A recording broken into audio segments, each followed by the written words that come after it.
நாட்டுக்கோழியே எப்பயுமே ஒரே குழம்பாவே செய்கிறோம், வேறு மாற்றி செய்யலான்னு யோசித்தேன்.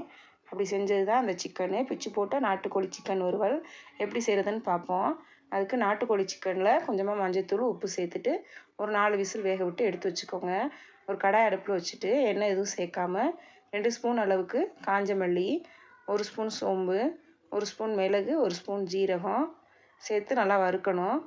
வறுத்து இதை சேர்க்கையில் இந்த வறுவல் வந்து நல்லா வாசனையாக இருக்கும். 2 துண்டு பட்டை, 2 கிராம்பு சேர்த்துக்கோங்க.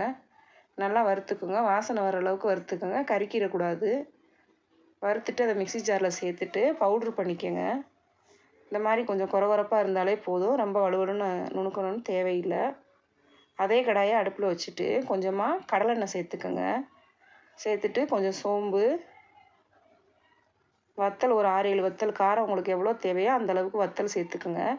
அந்த வத்தல் உள்ள காரம்லாம் அந்த எண்ணெயில் இறங்குற அளவுக்கு தாளித்து விட்டுட்டு கொஞ்சமாக ஒரு கைப்பிடி அளவுக்கு சின்ன வெங்காயம், ஒரு கொத்து கருவேப்பிலை சேர்த்துட்டு நல்லா வதக்கி விடுங்க. அது நல்லா எண்ணெயிலேயே வதங்கட்டும், அந்த வத்தலோட காரமும் இறங்கட்டும். ஒரு சின்ன சைஸு தக்காளி சேர்த்துக்குங்க. தேவையான அளவு உப்பு சேர்த்துட்டு அதையும் நல்லா வதக்கி விடுங்க. நல்லா நிறம் மாறி வரட்டும். நிறம் மாறி வர அளவுக்கு வதக்கிட்டு 1 ஸ்பூன் அளவுக்கு தனி மிளகாத்தூள் சேர்த்துக்குங்க. கொஞ்சமாக மஞ்சள்தூள் சேர்த்துட்டு அதோட பச்சை வாசனையும் போகிற அளவுக்கு வதக்கி விடுங்க.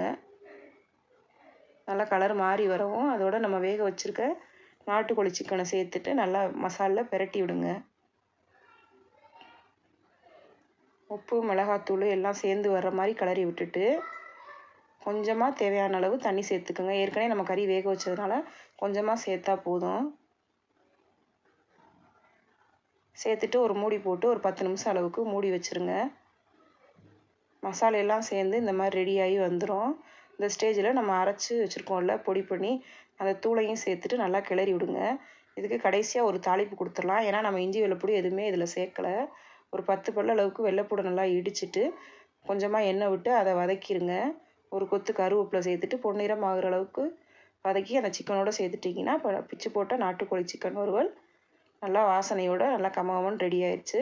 இது சூடான சாதம், ரச சாதத்தோடு சாப்பிட்றதுக்கு சூப்பராக இருக்கும். நீங்களும் உங்கள் வீட்டில் இதை செஞ்சு பாருங்கள். எப்படி இருந்துச்சுன்னு கமெண்டில் சொல்லுங்கள்.